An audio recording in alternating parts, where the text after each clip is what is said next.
हमारे देश में रिजर्वेशन एससी के लिए, एसटी के लिए एक बहुत बड़ा मुद्दा बन चुका है और बड़ी बात है। लेकिन जाति पे क्यों, किसी के सरनेम पर क्यों रिजर्वेशन है? अगर रिजर्वेशन देना चाहिए तो उसकी क्वालिफिकेशंस पे कि उसने कितना पढ़ा है, कितना अच्छा नंबर लाया है, या रिजर्वेशन होना चाहिए कि उसके घर वाले या उसका सोशल बैकग्राउंड इतना सक्षम है या नहीं है। Thank you. देखिए, आपके सवाल बहुत अच्छे हैं, पता नहीं जवाब अच्छा लगेगा कि नहीं।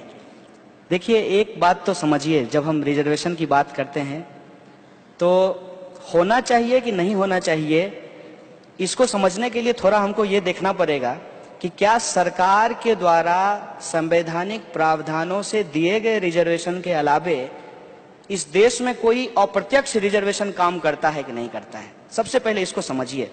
मसलन चलिए कल सर्वे करेंगे आपके साथ, ये जितना भी नाली साफ करने का काम करते हैं ना, उसमें खोज के बताइएगा मुझे कि कौन जाति के कितने लोग हैं।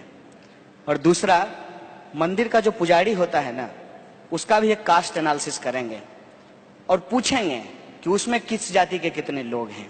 और तीसरा, थर्ड फॉर्म में आपको बताता हूं कि आप में और हम में ऐसी कौन सी कमी है और माननीय अंबानी जी के सुपुत्र में ऐसा कौन सा गुण है कि वो पैदा होते ही अरबपति होते हैं और हम जो है तरसते रहते हैं दो जून रोटी के लिए भी।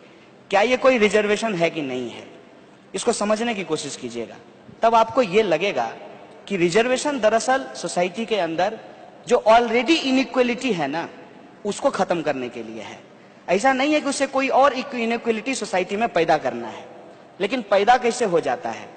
पैदा इसलिए हो जाता है कि जिसको रिजर्वेशन का लाभ मिला है उसको पॉइंट आउट करके हम बताते हैं कि देखो, इसको रिजर्वेशन देने की क्या जरूरत है। चलिए इस आंकड़े पे भी बात कर लेंगे।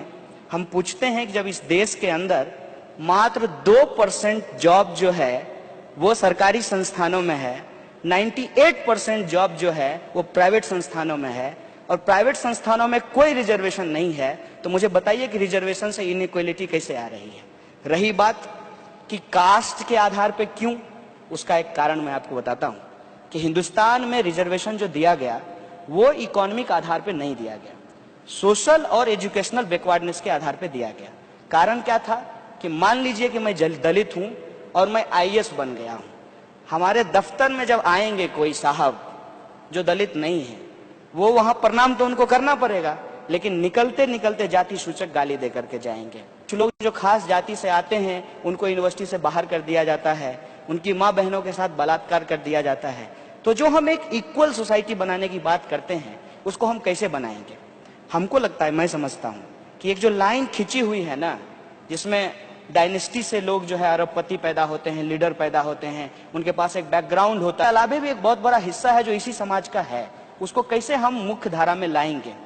तो एक जो लाइन खिंची हुई है ना, उस लाइन के बराबर जो है एक बड़ी लाइन खींचेंगे। ये रिजर्वेशन की कोशिश थी, लेकिन ये कोई सॉल्यूशन तो नहीं है ना कि आपके हाथ में कोई जख्म है और वो जख्म आज का नहीं है, और उस जख्म को ठीक करने की बजाय आप कह रहे हैं कि हाथ काट करके ही फेंक देंगे।